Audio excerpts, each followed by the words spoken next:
Tem um versículo bíblico muito usado ultimamente, sempre que fala, né, de datar a volta de Cristo, ou o fim do mundo, ou o sexto milênio, seja como for a data. Então, vem logo de cara esse texto, né, daquele dia e hora, ninguém sabe. E a pergunta é, Jesus não sabia? Então, quando envolve Jesus, né, então fica mais complicado. Como responder? Será que Jesus não sabia? A respeito do dia e hora da volta dele?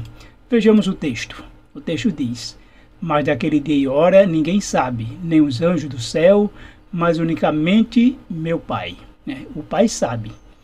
Bom, a priori nós podemos destacar aí, né, duas coisas para entender direitinho. Ele não falou apenas dia e hora ninguém sabe, ele não parou aí, o texto não está completo, mas ele disse nem os anjos, nem o filho, mas unicamente meu Pai. Ou seja, não era um fato, uma data totalmente desconhecida, né, que fica sem ninguém ter conhecimento. Mas a pergunta permanece: Jesus sabia o dia da sua volta ou não? Bom, para a primeira pergunta, a resposta, né, da primeira pergunta é: Jesus não sabia. A resposta é sim, ele não sabia. Quando ele falou, né, daquele dia e hora ninguém sabe, ele não sabia. Então, a mesma pergunta, né, de forma agora afirmativa.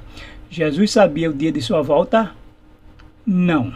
Eu não estou dizendo que ele não sabe, estou dizendo que ele não sabia. Ou seja, quando ele falou esse texto bíblico, então ele não sabia. Realmente a resposta é não. Mas esse texto bíblico tem gerado várias discussões, né, e controvérsias. Um deles, por exemplo, se Jesus é um com o Pai, por que ele não soube dizer o dia de sua volta? Então, aí entra em dúvida a divindade de Jesus, entra em dúvida, né, se ele realmente é igual ao Pai, se ele é realmente Deus. Uma outra questão também abordada aqui com Rodrigo Silva: Jesus era Deus ou apenas um homem sábio? Uma vez que ele não sabia nem o dia de sua volta, então o desqualificaria como Deus, mas o colocaria apenas como um homem. Será verdade, né? Essa primeira que eu falei foi na mira da verdade. Mas tem outros mais contundentes, outros que não perguntam, né? Não indagam sobre a divindade de Jesus, apenas afirmam.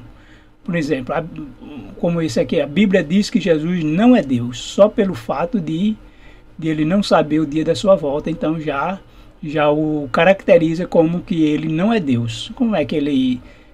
se ele é Deus e por que ele não sabe, né? E veja outra também: Jesus é menor que o Pai, pois não sabia o dia de sua volta.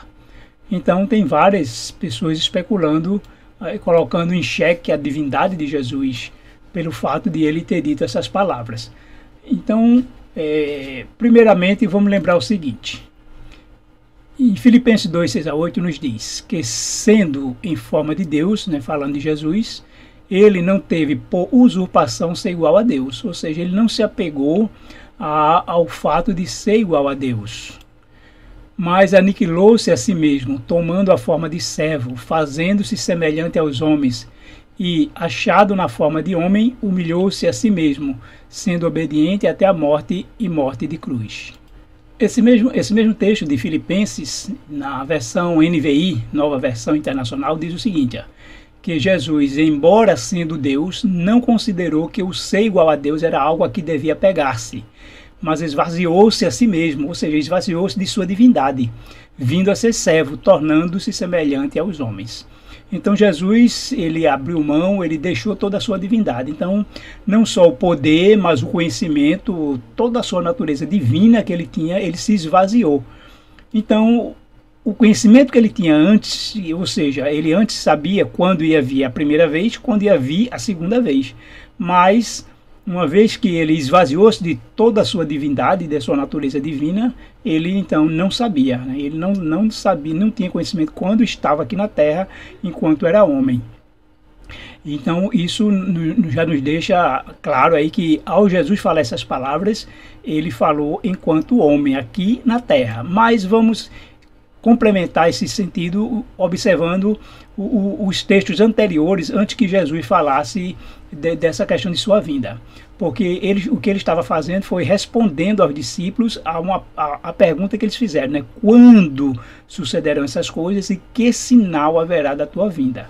Então Jesus, como o estilo, eu não sei, hebraico, né, bíblico, respondeu a última pergunta para depois ir para a primeira, né, um estilo quiástico. E aí ele então começa a dizer que muitos virão em meu nome. Observe os verbos, né? A resposta de Jesus consistiu que em todos os verbos estão no futuro. Por quê? Porque Jesus estava falando de acontecimentos futuros, o que ia acontecer, respondendo a pergunta do discípulo, né? Quantos sucederão essas coisas, que sinais haverá da tua vinda e da consumação do século, ou seja, nos tempos finais, quando o Senhor tiver para voltar, no final do mundo, quais são os sinais dos eventos. Então Jesus, observa a linguagem que ele usa aí, e os verbos estão todos no futuro. Muitos virão em meu nome, enganarão a muitos.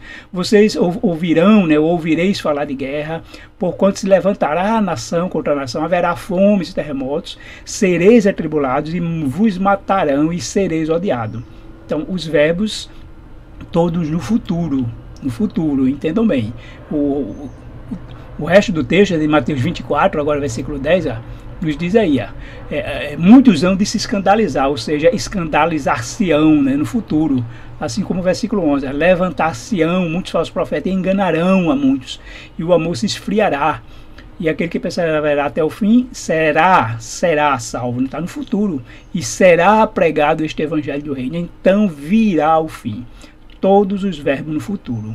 Então, o que Jesus estava dizendo era o que ia acontecer.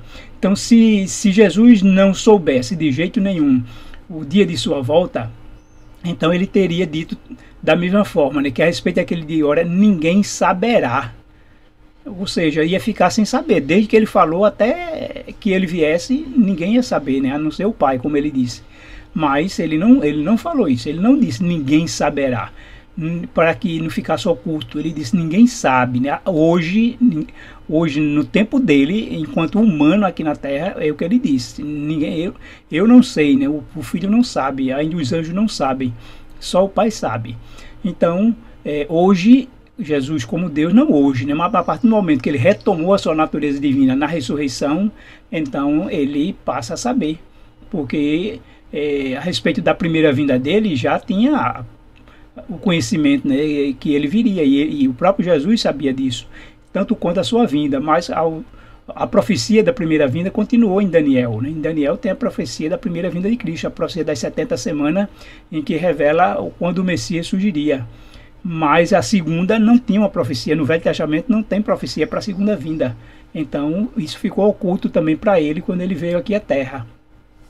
Então o que é que podemos entender aí? Nos planos de Deus, ele determinou, Deus, e isso envolve Jesus, claro, né, quando seria a primeira e segunda vinda de Jesus. Mas ele só revelou a primeira nas profecias de Daniel, porque a segunda iria depender da obra de Jesus, né? Porque se Deus já tivesse revelado a primeira e a segunda vinda, é como se Deus estivesse atuando num jogo de cartas marcadas, ou seja, ele já sabe que Jesus vai vir a primeira e vai vir a segunda. Ele não vai errar ou não pode errar, o Deus não deixaria ele errar, porque ele teria que vir a segunda vez. Então, no grande conflito, né, no conhecimento do grande conflito, se Deus agisse assim, teria sido justamente como injusto, como um jogo, né? Você sabe, antes de iniciar o jogo, você já sabe quem vai ganhar. Aconteça o que acontecer, haja o que houver, o juiz vai fazer o ganhar aquele que já foi predeterminado, né? E o que é que torna um jogo assim? Injusto, né? Então, Deus também seria injusto, porque estaria já dizendo que Jesus vai vencer de qualquer jeito. Não, mas Jesus tinha que realmente, como homem, né, ao assumir a natureza humana de Adão, ele então poderia, digamos, errar. E se ele errasse, não ia ter segunda vinda. Então tinha que somente depois que Jesus então cumprisse a sua missão que ele fez, né, ao vencer o pecado e derrotar Satanás na cruz, então ele retomou a sua natureza divina na ressurreição e aí passou a já ter esse conhecimento. E aí vem a pergunta, né, quando será? Né? Se Deus vai revelar, a Bíblia também A Bíblia também deixa claro, né, que Deus não fará coisa alguma sem revelar o seu segredo aos seus servos profetas. Coisa alguma envolve tudo, né? Se é coisa alguma mesmo. E isso inclui a vinda de Cristo? É coisa alguma. Deus, ele não falou em exceção. Então, claro que no tempo que Deus quiser, né, que Ele quiser revelar, não é quando a gente quiser. Por mais que tentasse calcular há 100, 200, 300, 1000 anos atrás, não poderia não chegar porque não havia necessidade de saber que Jesus volta daqui a 1000 anos, ou Jesus volta daqui a 300 anos. O bom é saber que o conhecimento ele daria à última geração. Como ele disse lá aos discípulos, né? Não passará esta geração sem que tudo isso aconteça. E a geração que ele estava falando é a geração dele lá atual, que nós vamos explorar em outro vídeo, né? A respeito dessa geração, que ao entender que nós somos hoje essa última geração. Então, sendo nós a última geração, esse conhecimento poderia chegar justamente a nós, a essa última geração. E esse conhecimento está chegando, porque nunca vi, em todo esse tempo de vida, eu nunca vi ninguém assim, justamente marcar datas, ou trabalhar com a questão de data, mas não marcar em si, mas provar, né, pela Bíblia, usando a cronologia, a questão das datas. Então vamos ver que, primeiramente, a Bíblia ela tem uma linha do tempo, que liga do Gênesis, né, ao fim do 6º milênio, ela tem uma linha do tempo. E a cronologia, ela nos ajuda a explicar muitos acontecimentos, os eventos que a gente acreditava que poderia ter acontecido em determinada época, mas a gente vai ver que não tem como, não faz sentido. A cronologia vai nos esclarecer. Sem essa cronologia, a gente ficaria realmente muita coisa sem entender. Eu estou dizendo isso porque depois vou também falar do livro de Esther, para mostrar que essa Esther, que casou com o rei Xerxes, não é o que estão hoje falando, né? Rei Xerxes, o filho de Dario, que lutou contra a Grécia, né, muito tempo depois do cativeiro. Vou mostrar isso através da cronologia que o que a Bíblia diz não foi nesse tempo, mas por enquanto vejamos só, né? Quero mostrar algo para vocês. Eu quero mostrar algo para vocês, né, conforme a tradição ou os ensinamentos judaicos, o Seder Olam, né, ou seja, o início, o princípio da criação. Ele fala aqui que do lado de Adão, sua esposa Eva finalmente concebeu novamente e deu à luz outro filho, que nasceu Sete, nascido no ano hebraico 130. Então disse, né, conforme a tradição oral entre os judeus, que após o pecado original e o assassinato de Abel por seu irmão Caim, Adão começou a ter dúvidas sobre o futuro da humanidade e se absteve de ter qualquer relação com sua esposa. Ele se tornou piedoso. Somente depois, aos 130 anos, ele entendeu que a criação deve continuar. E ele gerou Sete à sua imagem. Então, o que é que eu quero que vocês entendam com isso, né? É que a cronologia nos ajuda a entender que quando Sete nasceu, e se Adão se absteve de ter relação com Eva, essa duração de tempo pode ter durado 10 anos. Logo, a morte de Caim, de Abel, aliás, né, por Caim, foi no ano 120. Por que também podemos entender isso? Observe esse texto aqui, quando Deus diz a Caim que se alguém o matasse, ele seria castigado 7 vezes. E mais tarde, o filho de Caim, né, Lameque, diz que se Caim foi castigado 7 vezes, ele seria castigado 70 vezes 7. Então, a Bíblia, quando usa, né, esse contexto de números, coisas que nas festas de Israel, ele não traz algo novo, é sempre algo que vem do grande conflito, vem lá de trás, vem lá do Éden, vem de algum outro fato que já aconteceu antes. Como, por exemplo, a gente vê essa questão de 70 vezes 7, 490, surgiu no contexto da iniquidade. Ou seja, se alguém matasse Caim, seria castigado 7 vezes, se matasse Lameque, seria castigado 490 vezes, porque dando a entender que ele fez, querendo se justificar por ter assassinado, né, me parece com uma criança e um rapaz e um homem por ter xingado. Então ele, como se o que ele fez foi algo certo, ou legítima defesa, ou porque a pessoa mereceu, e ele não seria castigado, né? Se alguém matar, seria castigado 490 vezes, 70 vezes 7. E esse conceito, então, né, ele achou que poderia, assim, Deus aceitar essa sua colocação. E Deus foi mais além. Deus foi mais além, quando, em vez de esperar 490 vezes, ele deu um período maior, de 4 vezes 490. E o que acontece, né? Observe que ao tomar esse ano 120 como a morte de Abel, então nós chegamos até Abraão, quando parecia que não tinha ninguém que adorava a Deus, mas tinha um homem, né, chamado Abraão, que Deus precisou tirá-lo lá do meio da sua parentela totalmente idólatra, para que através dele fizesse a grande nação, que é a nação de Israel. E então, da morte de Abel até o chamado de Abraão, foram exatamente 1960 anos, o que dá 4 vezes 490. O tempo em que Deus poderia ter destruído o mundo ou castigado, mas Deus aí renovou, né, como se estivesse renovando a criação. E do chamado de Abraão até a destruição de Jerusalém, eu estou usando aqui o ano AM, que é esse ano mundo, né, ou seja, desde a criação. Então, o chamado de Abraão ocorreu no ano 2080, desde a criação, e a destruição de Jerusalém no ano 4040, desde a criação, que no nosso calendário atual, o ano 70 depois de Cristo. Então, dá um total também de 1960 anos, ou seja, 4 vezes 490.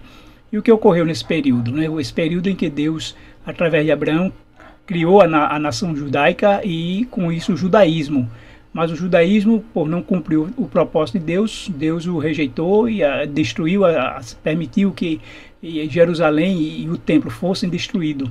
Mas o mundo não foi destruído, porque Deus chamou um outro grupo para dar continuidade ao seu propósito, que foram os cristãos, que nós chamamos de Israel espiritual. Então, desde o ano 70, existe um povo, né, uma nação espiritual em todo o mundo, não é só em Jerusalém, mas em todo o mundo, que são os cristãos, cumprindo o propósito de Deus, para que anuncie o mundo, né, ou ganhe o mundo para Deus. E agora, continuando esse mesmo período de 1960 anos, a partir do ano 70, nós chegaremos ao ano 2030. Então, o ano 2030 é quando termina o 6º milênio, ou seja, 6.000 anos desde a criação. Eu não estou dizendo aqui que o mundo vai se acabar em 6.000 anos, isso aqui já é outro assunto, né, para a gente provar pela Bíblia se 6.000 anos é o fim do mundo ou não. Mas estou dizendo que cronologicamente, em 2030, né, quando terminar o ano 2030, então também termina o 6º milênio. E aí vai ser a virada do 6º para o 7º milênio, a partir de 2031. Né, 2031 então já é o ano 6001, que é o início do 7º milênio. Então, lembrando que o 2030 não no nosso calendário gregoriano, né, mas no calendário bíblico, que o ano sempre começar na primavera, né, ou seja, hoje entre 20, 21 e 22 de março, né, ou de 18 a 22 para ser mais claro. Então, com isso, o ano 2030 vai terminar já em 2031, ou seja, lá na média lá para 20 de março é que termina o ano 2030 e começa 2031. Então, cronologicamente, essa é a questão. A gente pode chegar também a esse período, né, traçando outra linha do tempo na Bíblia, de acordo com o texto bíblico. Gênesis 5, ele trata uma genealogia que vai da criação ao dilúvio. Aí depois tem um Gênesis 11, que liga do dilúvio a Abraão, com a explicação de Estevão sobre a questão de Abraão, que ele só saiu da terra após a morte do pai, e com isso Abraão tinha Abraão não foi o primogênito de Tera, né, ou Terá. E de Abraão até o Êxodo, nós podemos ter 2 cálculos. Contando de Abraão até o Êxodo, dá 430 anos, conforme Gálatas 3,17, que explica que foi desde a promessa de Abraão que conta os 430 anos. Ou a partir de Isaac, que quando Deus fala em Gênesis 15, né, que a tua descendência será peregrina e estrangeira durante 400 anos. E Isaac, né, primeiro foi peregrino, a descendência dele, depois estrangeira, né, no Egito, né, e também escravizada lá, através já da sua geração, dos seus descendentes, Jacó e seus filhos. E então, né, a ligação aí vai do Gênesis, da criação, até o dilúvio, do dilúvio até Abraão, de Abraão até o Êxodo. E 1 Reis 6:1 nos diz aí que Salomão começou a construir o templo no seu 4º ano de reinado, no ano 480, depois da saída dos filhos de Israel do Egito. Ou seja, 480, isso quer dizer que já tinha passado 479 anos completo, mas estava no ano 480. Logo foi o ano 2989, né, 2989 AM, desde a criação. E depois desse 4º ano de Salomão, depois do reinado de Salomão, então veio seu filho Roboão. E nesse espaço entre o reinado de Salomão e Roboão temos aí 36 anos.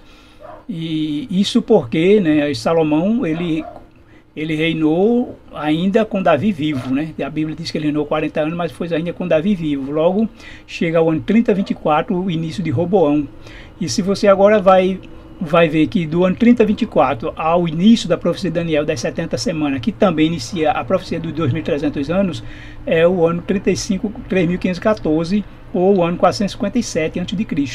3514 desde a criação, né, a M, e aqui nós temos um espaço de 490 anos entre o início do reinado de Roboão até o início da profecia. É por isso que quando Deus dá 490 anos para os judeus, mas veja que eles já tiveram um período antes de 490 anos, e esse 490 anos está ligado ao castigo, como nós vimos, né? Deus deu uma nova chance para o seu povo de 490 anos. E agora, partindo da profecia, do início da profecia, no ano 457, ela termina no ano 34. E entre o ano do batismo de Jesus, que foi o ano 27 e o ano 34, na metade da semana seria morto ungido. Então a profecia terminou no 34, mas lembremos que o início da profecia das 70 semanas é também o início da profecia dos 2.300 estados e manhãs, ou 2.300 anos, que terminou no ano de 1844, ou seja, o ano 5.814 desde a criação. E com isso nós já estamos bem pertinho da nossa era, né? Que é aí o ano, para que agora para o ano 6.000 a gente vai ver que falta 187 anos, um período de 180 até 2024, mais 7 e chega a 2030, 2031. Então aí nós vemos que os 6.000 anos está corretíssimo, né? A cronologia está correta, né? A linha do tempo está correta. Não estou dizendo aqui que ao final dos 6.000 anos, se Jesus vai voltar, se o mundo vai se acabar, isso aí já é um outro sermão, né, para a gente entender, mas estou mostrando para vocês a linha do tempo, a cronologia bíblica nessa linha do tempo. Qualquer coisa fora disso, então também está fora da Bíblia. Alguns podem até dizer, mas nessa genealogia de Gênesis 5 e Gênesis 11, pode ter algum outro personagem que a Bíblia não conta. Se a Bíblia não conta, então não tem. Ou querer colocar aí, dizer que questionar a Bíblia, pôr em dúvida, porque a história é diferente, as datas históricas ou cronológicas não batem com a Bíblia, então a gente segue a Bíblia. Então estou demonstrando aqui, pela Bíblia, né, a cronologia bíblica. Logo, Deus está, de uma maneira que a gente pode entender, Ele está querendo que a gente entenda o quão próximo estamos da vinda de Cristo. E também vou fazer um outro vídeo sobre essa última geração, mostrar que cronologicamente a gente calcular essa última geração, que é chamada geração Z. Então nós vimos que a denominação hoje moderna, né, é de uma geração Z.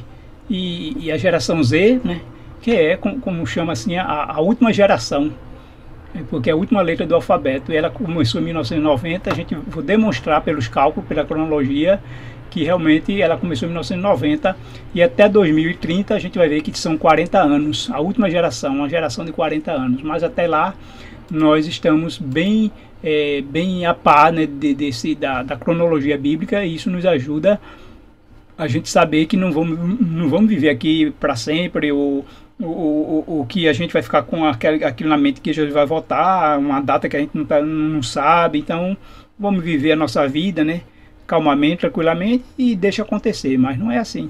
A gente tem que estar atento. Jesus mesmo disse para a gente estar atento, estar vigilante, estar atento aos sinais. Então, mais uma vez, também informo, né? A data chegou, Jesus vai voltar? Não, não é assim. Os eventos precisam ocorrer dentro dessas datas. Se não ocorrer os eventos descritos na Bíblia, então a data não vai ter sentido, não vai importar.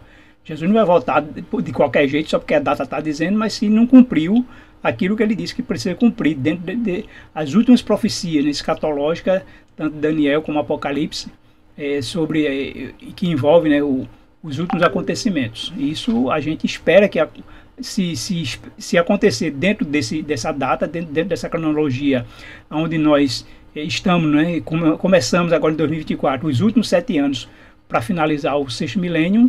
Então, se não acontecer nada nesses últimos 7 anos, então não espere que o mundo vai se acabar, mas devem ficar atentos, porque muitas coisas vão acontecer e tem pessoas que não vão entender, não vão aceitar que é cumprimento de profecia. Observem isso também, porque tem outros que não vão querer aceitar. porque eu acho que ainda querem viver muito nesse mundo, não querem ter a ideia de que o mundo vai se acabar, de que Jesus vai voltar, e parece que não querem estar aqui mais tempo nesse mundo. Mas vamos nos preparar que em breve Jesus vai voltar.